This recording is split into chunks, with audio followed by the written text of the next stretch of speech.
नमस्कार दोस्तों, मैं हूं सपना जैन। मन की उड़ान पे मैं आपको कहानियाँ और कविताएं सुनाती हूं। आज मैं आपके सामने लेकर आई हूं डॉक्टर मधुकर गंगाधर के द्वारा लिखित कहानी धर्मराज का द्वार।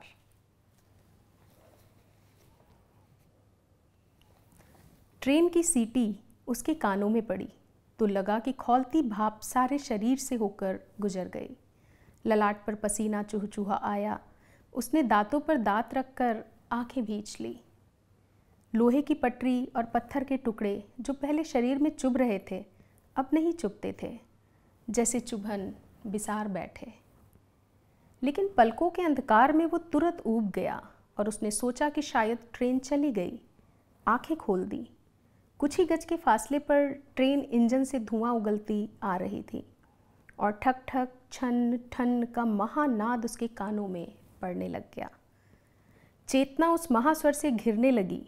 इंजन आकार विस्तारित करने लगा। मुंह फैलाए अजगर की तरह ट्रेन एकदम निकट आ गई। अजगर की भयंकर सांस की तरह ट्रेन की सायम सायम उसका सारा अस्तित्व खोने लगा और उसके मुंह से एक भयंकर चीख निकल पड़ी। पता नहीं आवाज़ भी निकली या नहीं। उसकी चेतना अनुभूति मात्र बनकर रह गई। शरीर की मांसलता का ज्ञान लुप्त होने लगा, किंतु सूक्ष्म रूप में पांचों तत्व उसकी अनुभूति में तब भी उपस्थित थे। सहसा गले पर गर्म स्पर्श हुआ और उसे लगा कि गर्दन की छोटी सी राह से संपूर्ण शरीर से मांस मज्जा रक्त खींचा जा रहा है। पल भर के लिए उसका सारा शरीर, सारा अस्तित्व कोयले की दहकती भट्टी में पड़ गया। छन्न जैसी दुर्गंधपूर्ण अग्नि स्पर्श की भावना से वो व्याकुल हो उठा। लेकिन ऐसी हालत ज़्यादा देर तक नहीं रही। पैरों से बर्फ की शीतलता उसे घेरने लगी। जलते घाव का चंदन लेप की तरह उसे सुख की अनुभूति होने लगी। क्षण भर पहले वो गैस के विषैले गुब्बारे में बंद था और अब वो गुब्बारा फूट चुका था। वो फूल की सुगंध की तरह हल्का हो गया। पत्थर और लोहे की रेलवे लाइन के किनारे वो उठकर खड़ा हो गया। उसे लगा कि उसमें अजस्र शक्ति भर गई है और धरती के कोने कोने में छा जाने की उमंग उफना रही है। ट्रेन कुछ दूर जाकर रुक गई। उसका शरीर लहू से रंगा और लोथ बना पास में पड़ा था। उसे आश्चर्य लगा कि वो अपने शरीर से अलग कैसे खड़ा है, किंतु वो पास पड़े लोंदा बने शरीर को अच्छी तरह पहचानता है। खादी एम्पोरियम की चप्पल, सस्ता खादी भंडार का पजामा कमीज, जनता सैलून में कटाए गए और मुद्दत से साबुन तेल ना देख पाए बालों को वो अच्छी तरह पहचानता है। चूर चूर बना जबड़ा, क्षत विक्षत छाती, कुचली हुई नाक, रक्त भीगे हाथ पांव सब उसके ही तो हैं। अपने शरीर के अंग हैं और वो उन सब से अलग हटकर खड़ा है। अब इस शरीर को कुत्ते खाएंगे, गिद्ध, सियार, उसे कैसा ना लगा। उसे लगा और उसके मन में आया कि वो अपने शरीर से लिपट कर खूब रोए, खूब, इतना कि लहू धुल जाए। सहसा रुकी ट्रेन से आदमियों का हुजूम उस ओर आता दिखाई पड़ा। उसने एक बार नज़र उठाकर उस हुजूम की ओर देखा। बिलबिलाते हुए मूर्खों का काफिला 3 दिन से यही शरीर कमरे में मानसिक चिंताओं में पड़ा नर्क की यातना भुगत रहा था, तो चिड़िए का पूत भी झांकी मारने नहीं आता था और हड्डी पसली निकल आने पर लोगों का हजूम टूट पड़ा। तकलीफ जब तक तमाशा ना बन जाए कोई आंखें उठाकर नहीं देखता। शायद कोई भला आदमी इस अवसर पर थोड़ी सी स्याही भी खर्चे और किसी अखबार में छपे कि 13 डाउन एक्सप्रेस से एक नौजवान कटकर मर गया। लोगों का हजूम निकट आ गया था। उसका मन घृणा से भर गया। रेंगते बिलबिलाते मनहूस आदमियों, आओ और मांस के लोंदा बने नौजवान के शरीर, बल, बुद्धि, अतीत, भविष्य पर संवेदना प्रकट करते हुए आप्तवचनी वाणी प्रसारित करो, जिसके जीवित रहते तुम लोगों की जुबान शापित अहिल्या बनी रही। उसने एक बार उमड़ती ममता से अपने शरीर को देखा, अपना शरीर जो कभी अपना था, बिल्कुल अपना। फिर सायम सायम की आवाज़ में बोला, दोस्त, अब तुम्हें कुत्ते, सियार और गिद्ध भी नहीं खा सकेंगे। अब इस हजूम से निपटो, सर्जन के औजारों से निपटो, जो तुम्हारे फेफड़े कलेजे को चीर चीर कर बतलाएंगे कि तुम्हारी मौत किसी दुश्मन के तेज औजार से हुई या रेलगाड़ी के भीमकाय धक्के से। अपने ही शरीर को दूर खड़ा रहकर दोस्त कहने से उसे हंसी आ गई। फिर मन में आया कि अब यहाँ रहना बेकार है, और सबसे आश्चर्य हुआ कि इच्छा मात्र करने से उसने अपने को उस जगह से दूर पाया जहाँ वो रहना ही नहीं चाह रहा था। अब उसे चलने के लिए पैर नहीं चलाना पड़ता था। तूफान में उड़ने वाली धुनी रुई की तरह वो अपने को आकाश में उड़ता पा रहा था। ताड़ के पेड़ों से भी ऊपर, बहुत ऊपर वो उड़ता जा रहा था। अब वो हवा को भी देख सकता था, हवा में पड़ने वाले आवर्तों को भी देख सकता था। नीचे शहर फैला था, इंजीनियर के टेबल पर रखे मॉडलों की तरह शहर के मकान बिखरे पड़े थे। सहसा वो हवा में रुक गया।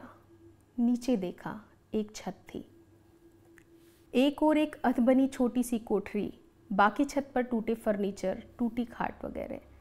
एक तरफ मिट्टी का एक चबूतरा जैसा बनाया गया था और उस पर फूलों के छोटे छोटे पौधे लगाए गए थे। कितनी परिचित है ये छत। देखते ही पैर अपने आप रुक गए। कितना समय इस पर बिताया है, हंसते और रोते दिन, उदास और गीत गाती रातें, और ये छत अब उससे सदा सदा के लिए छूटी जा रही है।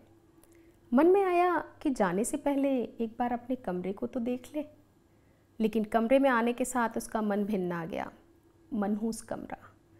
दीवारों पर वो सारे कागज़ लटक रहे थे जिन्हें वो रेल की पटरी पर जाने के पहले अकारण और विष बुझी हंसी हंसते हुए लटका गया था।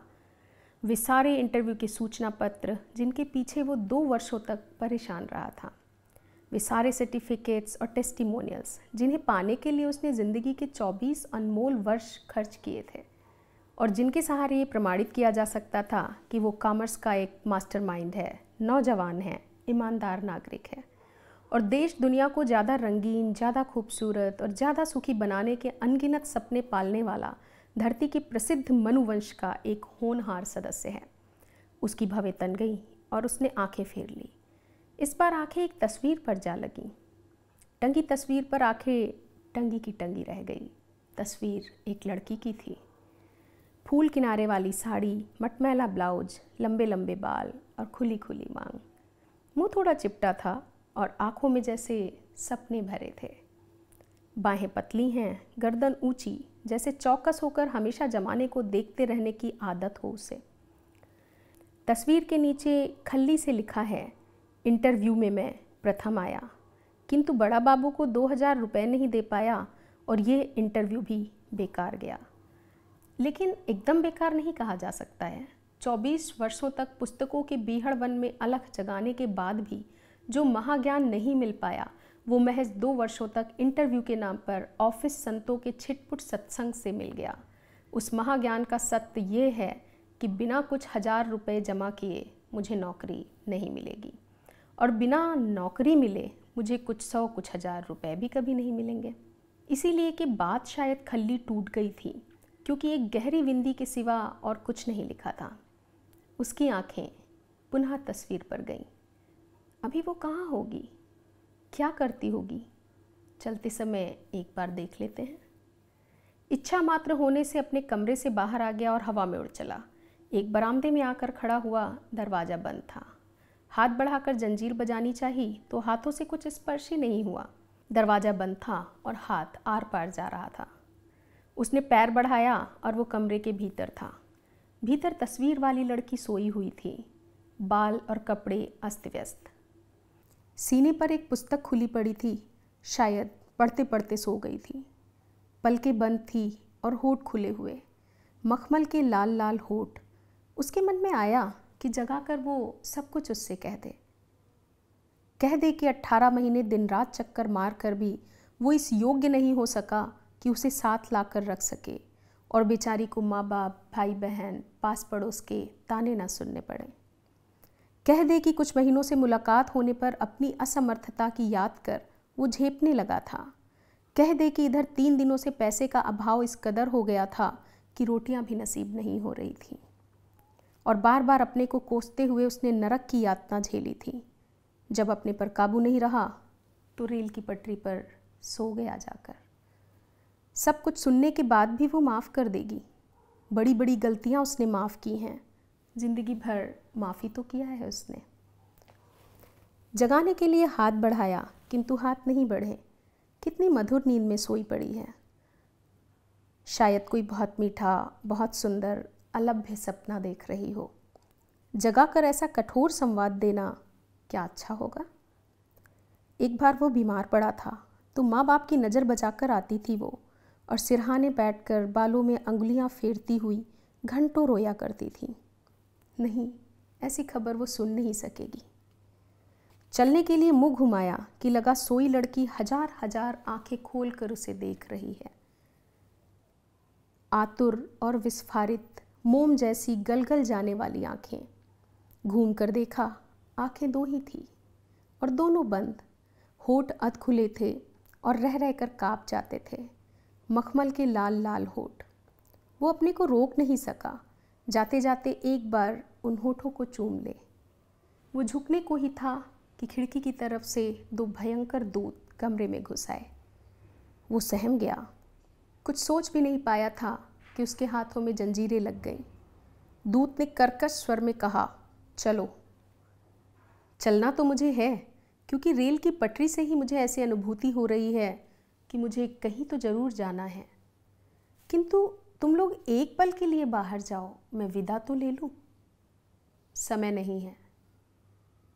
पल पल, बस एक पल, पिपनी गिराने जितना समय दे दो, मैं एक बार इसके कानों में फुस-फुस स्वर में विदा तो बोल दूं। नहीं, वो सोई लड़की पर झुकने को ही था कि दूतों ने जंजीर खींच ली और उसे लेते हुए कमरे से फिर बाहर निकल आए। फिर वही हवा की उड़ान, छूटते हुए गांव, नगर, जंगल, पहाड़, खेत, नदियाँ। वो उसे आखिर दूत कहाँ लेकर गए, ये मैं आपको बताऊंगी अगले पार्ट में। नमस्कार।